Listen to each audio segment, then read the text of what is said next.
a video review of the NoMad Las Vegas Hotel. I'm Chris, this is Topher, and this is Monaco, and they're joining me on a room review of this hotel, the NoMad Hotel. This is the third in the mini chain. It started in New York, then Los Angeles. This one just opened in November 2018 in Las Vegas. It takes up the top 4 floors of the Park MGM Hotel, formerly the Monte Carlo. So today I'm going to be showing you around the classic 2-queen room. This is on the 32nd floor, the top floor of this hotel. You can see it's a pretty amazing view of the strip. So we'll start from the front door. This is the front door of 3248. It's a big, heavy door. Coming into the room, it's an adjoining room. We won't go in that one because somebody else is. Coming in, let me show you the main part of the room. It has this kind of old world feel, very unlike a typical Las Vegas room.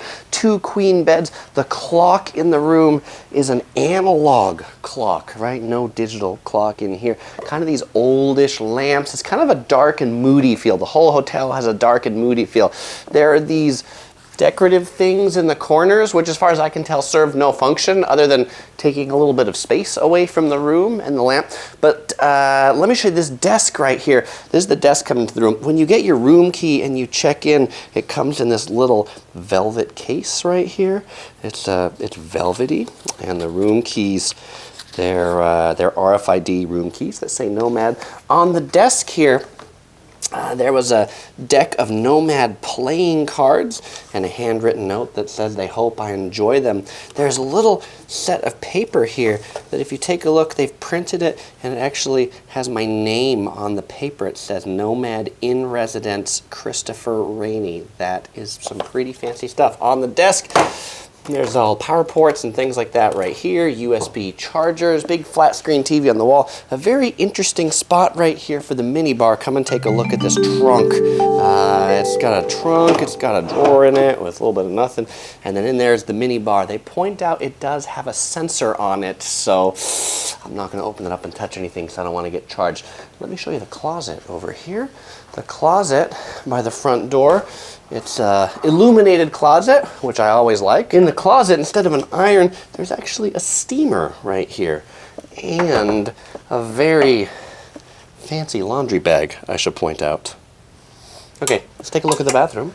Voila, the bathroom. Interesting tiled floor on the bottom, towels up here. The sink has these very decorative looking water glasses. A very decorative looking thing for the soap. Some argan hand cream. The whole theme is this green and black with your little toiletries that you need. And over here is the toilet. It's a Toto toilet, the Japanese toilet. It's not fancy. And then there's a big walk-in glass shower right here. Okay, Topher, do you know what time it is? It's Topher review time. It's time to do our hotel review, and for those of you who watch our reviews regularly, you'll know we rate things on a scale of 1 to 5 Tophers. So Topher, how many Tophers does this hotel get? 3.5 Tophers. 3.5 Tophers. Okay, so let's talk about the pros and the cons of the hotel. And I will point out that this hotel, because it just opened like a month and a half ago, I think there's quite a lot to still be built out and open. And we're only reviewing this from basically having been here for one night. So the pros of the hotel, well, it's all new. I mean, it's new and renovated, right? This used to be the Monte Carlo. They gutted the whole thing out. And so it all feels pretty fresh. The ceilings on at least this floor are really tall. I don't know if that's all floors, but certainly the top floor, the 32nd floor, it's nice. The room had a nice feel to it. Everything was fresh. Everything was clean. The staff was pretty friendly. You can come into the hotel without having to go through a casino. In fact, if you do valet parking, it has its own separate entrance on the back side of the hotel. It's a pretty neat lobby, pretty neat restaurants. It has a really nice theming down in the common areas. Almost makes you forget that you're in Las Vegas. And so now on to the cons. It is part of the Park MGM, and so it's part of this bigger hotel. And I think I would like it if it was a standalone hotel better. I mean, obviously, the fact it's part of this hotel means the views are great and fantastic out that window. But it still doesn't have really that boutique-ish feel because you take one turn to the right and you're not in the hotel's fancy casino, which it does have its own little casino themed like the hotel, but then you're out into the Park MGM and it just feels kind of strange. But I guess the perk on that, in the Park MGM, there is a Starbucks right outside the elevator of the hotel. Also, they're just opening Italy, this big Italian supermarket, so the location is pretty good. I would say there's a lot of stuff around it, but maybe not all the big nightclubs and things like that if you were staying, Bellagio, Caesar's Palace, or more Center Strip. Everybody always asks what we paid for the room. It was about $200. That was everything inclusive for the night. That includes the resort fee, taxes, and the room rate. It's probably pretty inexpensive because the hotel had just opened. The other con, and this is one, I have an issue with this in a lot of Las Vegas hotels. The room was just too warm. I set the air conditioner like 65 degrees, and I think it probably took 3 hours to cool the room down to actually 65 degrees. It was more like 75 for the first 3 hours getting into the room, which made it kind of hard to sleep. I like hotels that when you hit that AC and you make it cold, it's cold right away.